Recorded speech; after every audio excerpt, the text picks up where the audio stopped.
Hey, my name's Ellie. I write a blog. It is called Strangely Okay at blogspot.com.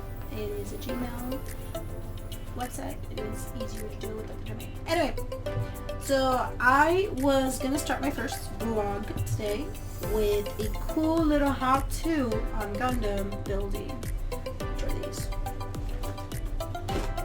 and it's pretty cool. It's a really good idea. You'll see what happens. You can see how that turned out.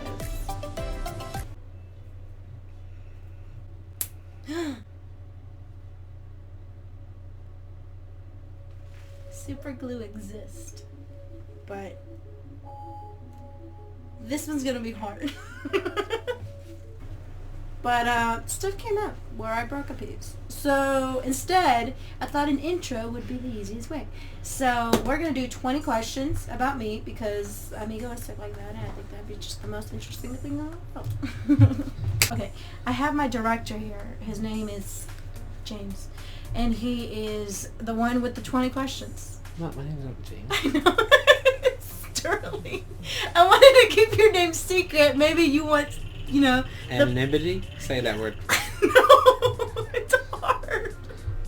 Anyway, Sterling, not James, wanted to do the 20 questions. He's going to give me the 20 questions, and I'm just going to answer them. And then we can get to know each other, camera to person, and just, maybe he'll learn something new about me. And, what did my introduction be? So go. Alright. Question number 1. How would your best friends describe you? Ooh, probably super direct. Probably super introverted. I always look mean when I'm tired. So I'm going to say probably just really direct. People say I tend to say things. Which is weird because I actually think I'm the nicest human being in the world. But apparently sometimes me being nice is not me being nice. It's me being too honest. So, nothing mean. Just like, yeah, I didn't like that movie you were in. It was bad. No, I don't have any friends that are in the movies, but if they were, that's probably me. Anyway, number 2. I do have one. His name's Sterling, my boyfriend. He was an extra. Really hot. Way different than what he looks like now. Okay. Question number 2. What are you most grateful for in life? Ooh, grateful. Ooh. Probably that I can live by myself with someone else. And probably that I can just pay my bills through my life, go to college, because not a lot of people can do that. So probably just being able to do what I'm doing right now, living my life and enjoying it, because I like my life. So probably that. Number 3. Okay, number 3. If you knew that you had 1 year to live, what would you change in your life and why?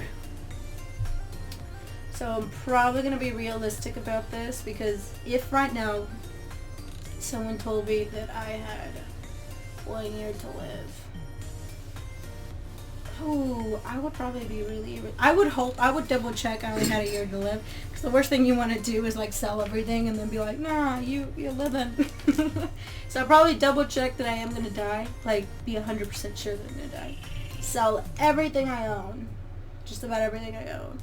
And I would probably just sell everything, go on vacation for a year, enjoy my life, and then die somewhere peacefully that hopefully I would figure out along the way. If money and career were no object, what would you really be doing? Writer, probably. I would write books. Keep in mind I'm really bad at grammar, but totally do that. That's what I would do. I would really enjoy that. I think for funsies I would really enjoy that. Question number 5. Where do you go when you need some inspiration? Outside. Just anywhere outside. I'm an indoor person, so if I have to go outside to do something, it's usually I pre-planned it, not something that was like, let's do it, and probably just need to cool my head. So yeah, outside anywhere really. Hopefully it smells nice, somewhere that smells nice. What is the best advice you've ever received? So I think the best advice that I've ever gotten was live in the present because I tend to overthink a lot about the future, and so I tend to think about the future plans of like what I need to do to save the most money and what I need to do and that. And since I do that, I don't tend to really actually see my surroundings. So I think live in the present. Multiple people told me that one, but it's interesting because I just kind of I think it clicked eventually. I just didn't know when. Question number 7. What is your dream vacation and who would you take with you? I think my dream vacation would be a cruise that no one was in except me and whoever I chose to come. So right now I'd probably take my boyfriend because I think we'll do a lot of the same things. Question number 8. What is your favorite childhood memory? So I used to go to Mexico a lot to go visit family, right? And sometimes on our birthdays, because I have a sister, and we're twins, we share a birthday. And I think my favorite memory would be when we had 2 identical cakes, and they told us to bite the cake, and I bet mine like a pro because I love cake.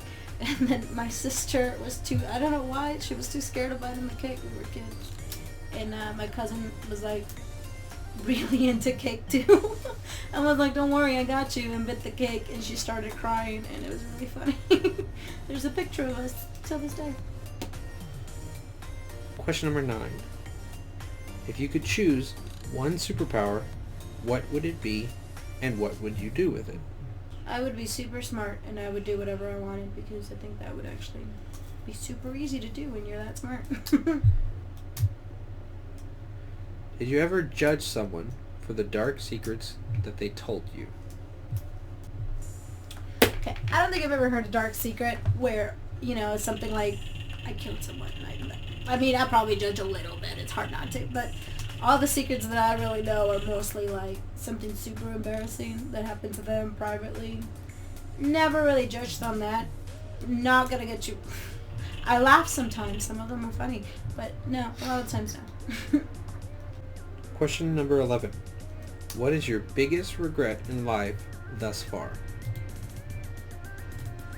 That I wore a lot of, ironically, that I wore a lot of black in high school, because turns out in middle school through high school, there's photos of me and I look really gothic and emo, and I was like, I'm not emo, what are you talking about?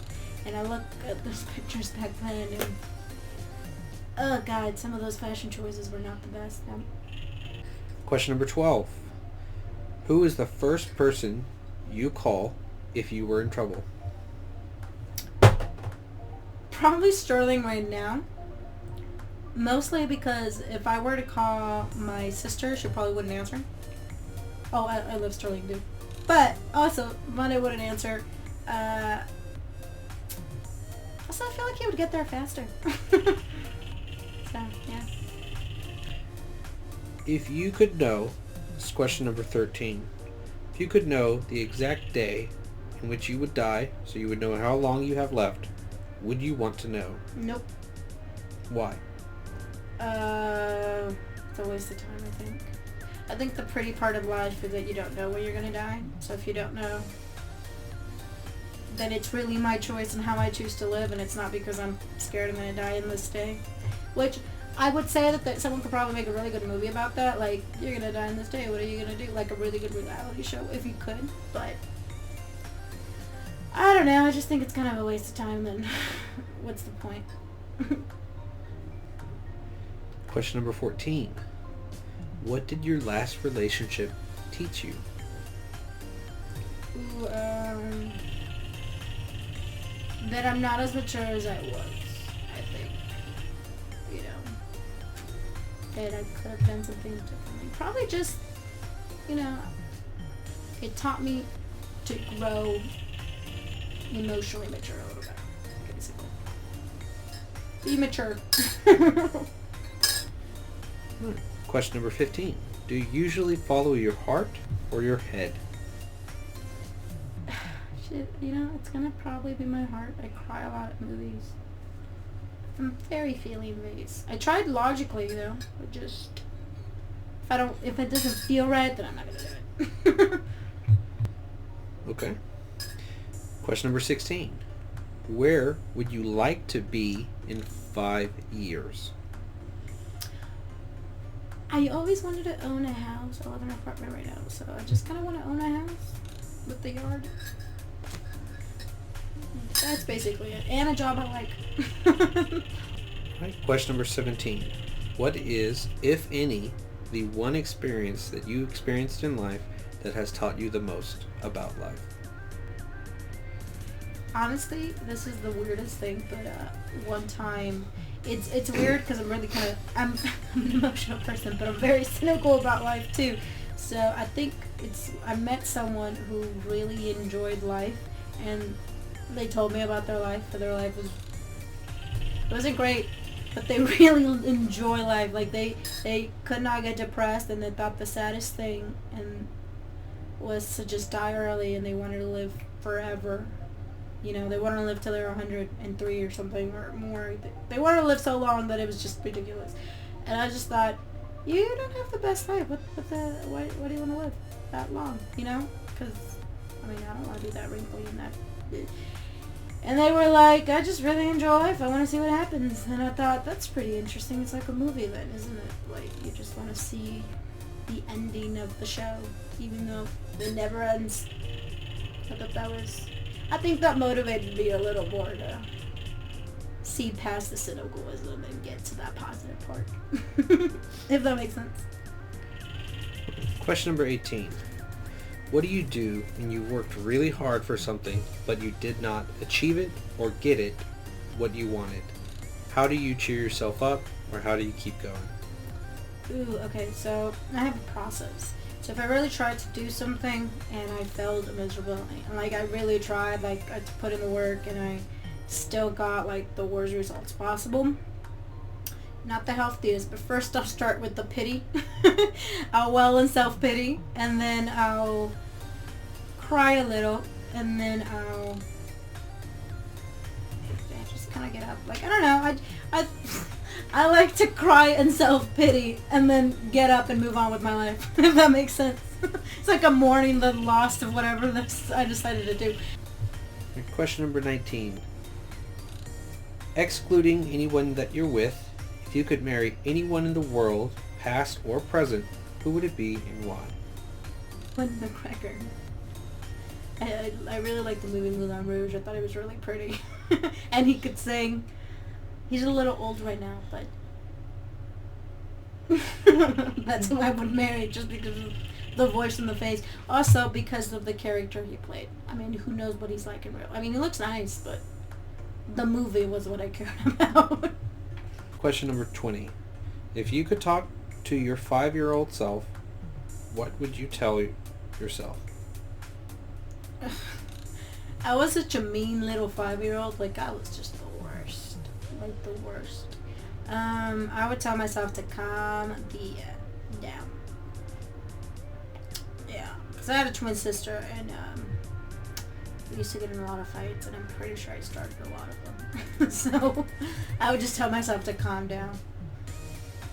But only, like, that would only work if my 5-year-old self knew that it was me as an older person. Cause it's pretty egoistic as a 5-year-old, so I'm pretty sure I wouldn't listen to anybody else that wasn't me. And final question. If you won $1 million in a lottery... Actually, one second. And final question. If you won the lottery and won $50 million, what would you do? Ooh, I want to say anything I've ever wanted, because I don't... My dream right now, specifically, what I would actually do, would, do nothing. I would buy a house and a boat and a car that I actually liked, and, pay as long as I can pay my bills, and I can do fun things like go on vacation every so often. That's probably what I would do now. I mean, I can't stay on vacation mode for long. I get kind of restless and annoyed, but right now, ironically, because of the quarantine, I would like to go outside. That would be nice. Maybe on a boat or on a cruise. Like just me, myself, and I. And somebody else that I actually like. So thanks for tuning in to my first blog post. It is hopefully not that bad. I hope you guys enjoyed it. And I hope my answers weren't too vague or weird. So yeah. If you liked it, comment below, subscribe, tell me how I'm doing, tell me what I could do. Don't be mean, because I am an emotional person. I will cry. But thanks for tuning in, and I hope you like my next video. Bye.